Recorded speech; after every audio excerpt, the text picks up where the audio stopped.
Rossoneri, this is AC Milan Talk. We are ready for a new weekly episode with all the going song of our favorite team, obviously both on and off the pitch. Let me introduce my friend Sheridan Bird. Hi Sheridan, welcome. Hi Leisha, great to see you. Hope you're well, and it's good to speak to everyone at home watching us.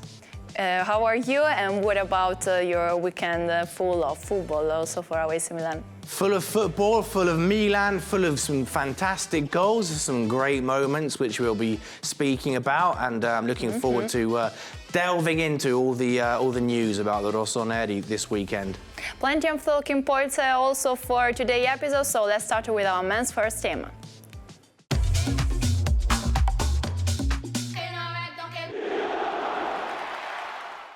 A goal from Theo Hernandez from Rafael assist was enough to define the final result of AC Milan 24th Serie A match day against Napoli. A very important winning with the black version of our new fourth kit, but this result and this match was very important for our Rossoneri. Sheridan.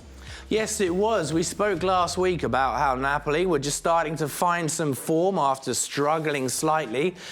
And I think they played well, Walter Mazzarri's side, but they didn't have the end product, and Milan did.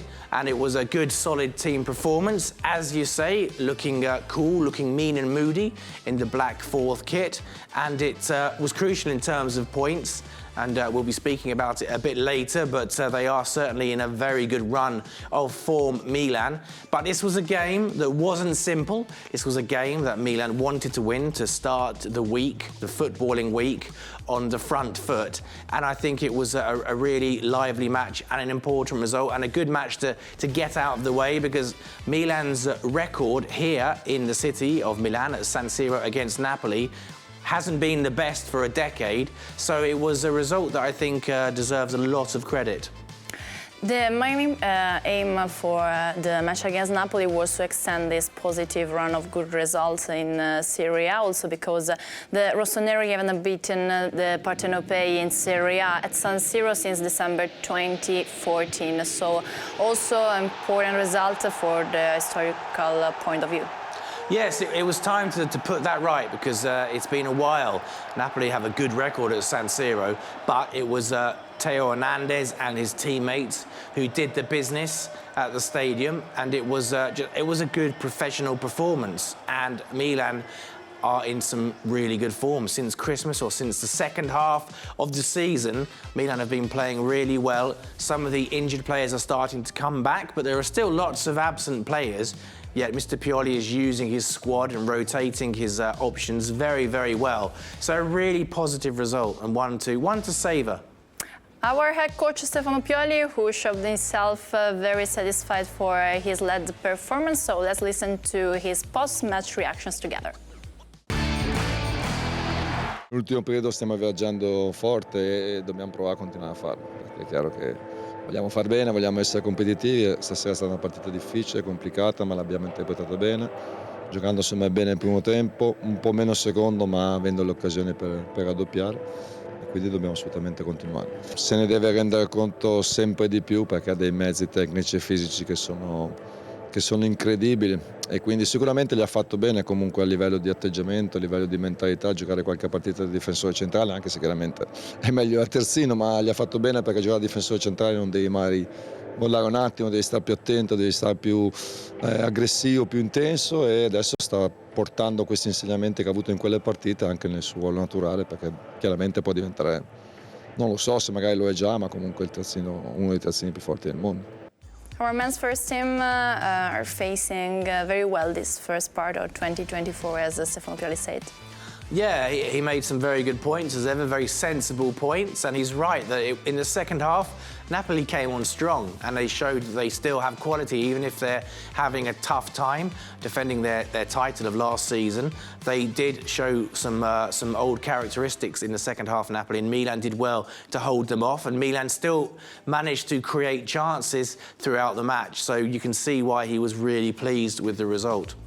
Stefano Pioli also talked about our number 19, Theo Hernandez, who was decisive in the match against Napoli for the goal scored.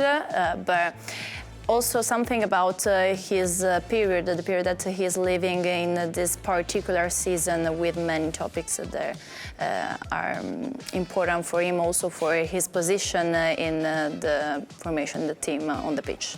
Yeah, I think with so many injuries and several senior players unavailable, Theo has really had to take on some new responsibility, and he's certainly doing that. And I believe he's already got 3 goals this season, which is a really good total for a defender. And Mr. Pioli was saying that if he's not already one of the best left-backs in the world or full-backs in the world, he's definitely making progress to become that. And that's a wonderfully cool and calm penalty from Theo. And this season, we mustn't forget, Leisha, that he's actually had to move into central defence to cover for injuries. And when he played in central defence, he was impeccable. Looked like he'd been playing there for many years. So he's been such a key player. This is a lovely 1-2 with Giroud. And that shot was a missile that nearly snapped the goal. And it just goes to show that he's focused this season. He's looking very fit as well, and he's so important to Milan. And what can you say? I think the fans know that the Rossoneri are very lucky to have Theo Hernandez. Not 3 goals, but 4 goals with one against Napoli. Also considering the assists, so important stats for him, because at the beginning it seemed to be like not the best season of his career, but now something is going on very well for him. Yeah, I think it might be fair to say that with the World Cup, which was last winter in 2022, lots of players perhaps started this season a little bit jaded, a bit tired, but Theo now looks in fine form physically, and he just looks like he's ready to make the difference. And we are now in the crucial time of the season, from February to the end of the campaign, and to have Theo on fully fit and fully firing is magnificent. Many protagonists on the pitch at San Siro for the match against Napoli, but Milan TV cameras capture also Yacine Adli post-match reactions. Let's listen to his words together. Adesso stiamo lavorando bene, cerchiamo di dare continuità. Purtroppo abbiamo pareggiato contro Bologna, ma era anche una partita tosta. Oggi vinciamo 1-0, abbiamo lavorato bene da squadra e sono contento per questo. Sono super contento di giocare con Isma, era la prima volta, è veramente un fratello per me, quindi questo momento l'aspettavo da tanto e sono contento di poter giocare al suo fianco e spero di poter farlo ancora. At least words on the match against Napoli, but also on his relationship with his teammates, Ismail Bennacer. This is very important. It's really good. Let's hope they can build up a really good relationship in midfield, because they're different players, but they're both very skillful, tidy players who use the ball very well. And, you know, if the Bennacer-Adli axis can get more minutes under their belt in terms of fitness and avoiding injuries, it could be absolutely fabulous, highly advantageous for Milan. Yacine Adli's really made great strides this season, and it's a really nice thing to witness him developing as a player and getting used to Serie A. There he is with Stanislav Lobotka of Napoli. It's really good. It's a really beautiful blossoming partnership between Ismail Bennacer and Yacine Adli.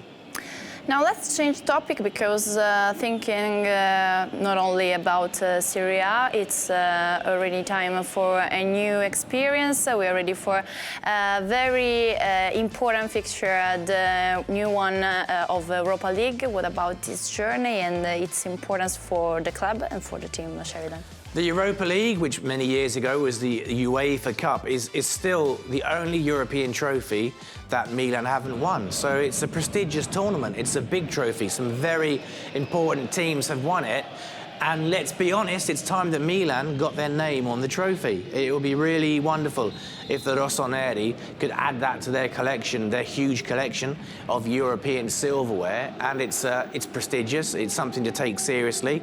And it's a really good opportunity to write the name of AC Milan even more in the historical or in the European trophy history books. On Thursday is match day again for the matchup of Europa League against Rennes. So I would like to ask you something about the characteristics of our next European opponents with the aim to know them better.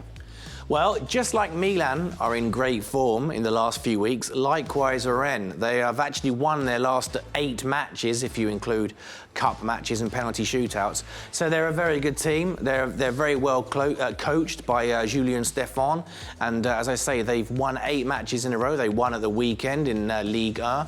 They normally play a 4-4-2, but they like to play expansive, exciting, expressive football. We've got a few players in the Milan squad who actually know a bit about them. Yassine Adli himself played against them a couple of years ago when he was in the French league, so he'll know what they're made of. And this season, Licia, our very own Mattia Gabbia played against them in the Europa League for Villarreal. So he knows all about them. He'll be able to maybe give some tips to the rest of the squad and Mr. Pioli about their style, about how they play. So there's not too much mystery. Milan have got people who know about them, but they are in really good form. So it's going to be an exciting couple of matches. 2 teams who are flying in 2024. We naturally hope that the red and black team come out on top.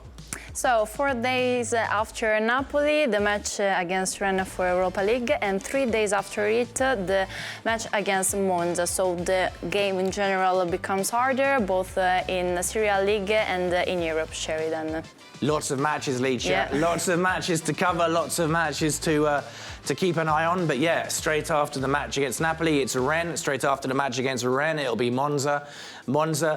It must be said that this season they're not quite shining as brightly as they did last year, but they're still a dangerous team. They're in mid-table. I think they would have perhaps hoped for a bit better this season themselves. They're struggling somewhat, but we still have to respect them. 1 or 2 old friends as well. Monza, of course, is the team of Adriano Galliani, who we know very well in this part of the city. But you know, Milan, I think, will probably have enough to win against Monza, especially if they can score goals like this wonderful strike from Tijani Reinders. But it should be, I think Milan will just have a bit too much for Monza. But of course, recovering from the match in the Europa League will have an impact. There's Giancarlo Simic as well, scoring the 2nd goal. Wonderful for him to get off the mark. But yeah, Monza, a team that perhaps I think struggling 2nd season syndrome back in Serie A, but they will still have to be respected. As we say every week, every team in Serie A must be respected. Also because there is a very important set for Monza. They counted 31 minutes for ball possession. So many important starts that maybe can tell us that it will be not an easy fixture for our rossoneri. Exactly. They look after the ball very well. They don't give you many chances. They don't make anything easy for you. They don't make anything easy for anyone. And there is their up-and-coming young manager, Palladino, who is doing very well. And like I say, the possession, or like you say, the possession there is all very clear and just shows that they are a quality team. But they've just lost that sparkle this season. But as I say, it will be a match that Milan have to take very seriously. You can't switch off at this time of the season, Licia. You can't relax. Every match is important. And Monza have to be a team that Milan take very seriously. Many actions scheduled for our men's first team, but we come to the end of our focus on the Pioli's side. Now let's move on with our women's team.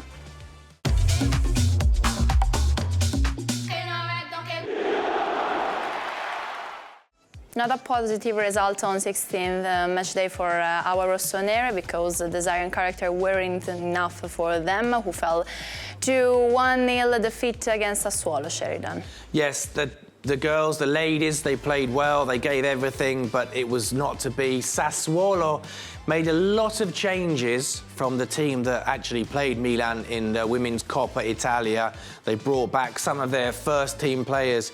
And unfortunately, as you said, they were just a bit too strong. They were just a bit too good on the day for the rossoneri. And it's an unfortunate result in the sense that it now means that the rossoneri are out of the Scudetto pool, which is the half of the table which will battle for the Champions League positions and to win the Scudetto. So it's a frustrating end to this part of the season.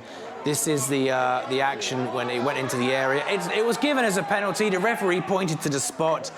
I still wasn't 100% sure that it was a penalty, but it doesn't matter what I think, Licia. It matters what the referee thinks. This is the incident. Angelica Sofia, adjudged to have committed the foul. Doesn't matter. Referee said it was a penalty, and Daniela Sabatino put it into the net to make it 1-0. And that was the end of the scoring in the match. That's how it stayed. And it condemned Milan to another narrow defeat, but a defeat is still a defeat. And as I say, it's the season hasn't been one to remember for the Rossonere. Now I think it's time perhaps to try and regroup, get some form together, maybe give some young players a chance and try and build something looking towards next season, which hopefully will be a bit more positive. Now a very tough week considering the Wednesday against Sampdoria, but especially looking to the weekend, Saturday for the derby against Inter Sheridan. Yes, the match against Sampdoria is coming up, and that will be a tough one, another match on the road for the Rossonere. Perhaps the only positive thing about playing the derby so soon will be it's a really big match, and it's sometimes easier, sometimes better to get motivated for important matches, particularly the derby. So that might be a chance for the team just to show some anger, just to show some determination and get a good result, because the derby is always a huge occasion. That's all for our focus on Curtis' side, and now let's move on with our under-19s.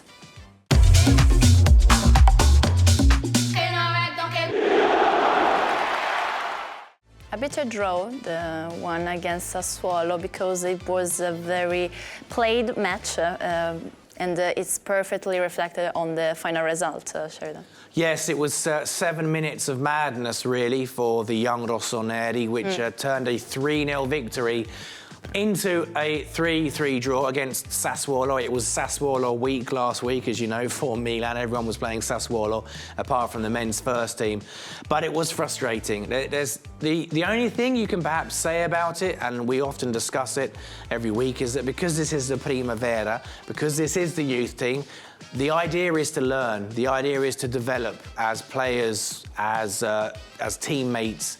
And it was just one of those matches that Milan actually went into a 3-goal lead and were looking so impressive. And we'll see some of those goals in a second, but there were some really beautiful goals.